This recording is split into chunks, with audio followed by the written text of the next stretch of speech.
আল্লাহ রসুল আপনি তো বলছেন কি ইহুদিদের খিলাফ করো, ইহুদিদের উল্টো করো, তো আপনি তো নিজেই বলছেন কি ইহুদিরা 10 দিনকার দিন সিয়াম পালন করে মুহররমে, তোমরাও সিয়াম পালন করো।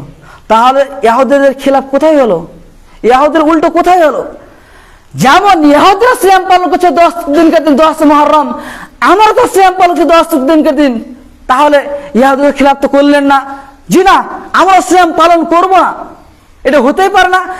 আপনি তো নিজেই বলছেন কি যে 10 দিনকে সিয়াম পালন করেন, তারা তো ইহুদিরা করছে, তাহলে তো আমরা ইহুদিদেরকে তো প্রাধান্য দিলাম, তাহলে আমরা তো ইহুদিদেরকে তো প্রাধান্য দিলাম, আপনি তো ইহুদিদের খিলাফ করতে বলছেন।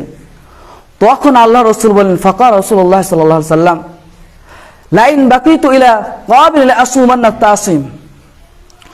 তখন আল্লাহ রসুল বললেন, যদি আমি এই মুহররম অতিবাহিতর পর আবার যে মুহররম ফিরে আসবে, আবার যে বছর ফিরে আসবে, আমি সেই বছর মুহররম যদি পাই, তাহলে 9 মুহররম আমি সিয়াম পালন করব, অথবা 11। এটা কি হলো? 10 দিনকে দিন 10 মুহররম মুসা সাল্লামের আল্লাহ তাআলা শুকরিয়া আদায় করেছিল, এবং 9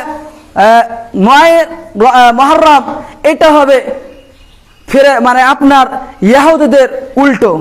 এই জন্য আল্লাহ রসুল বলল কি তোমরা সিয়াম পালন করবে 9 মুহররম এবং 10 মুহররম। 9 হবে ইহুদিদের উল্টো এবং 10 হবে মুসা আলাইহিস সালামের শুকরিয়া আল্লাহ তাআলা করেছিল এই কারণে।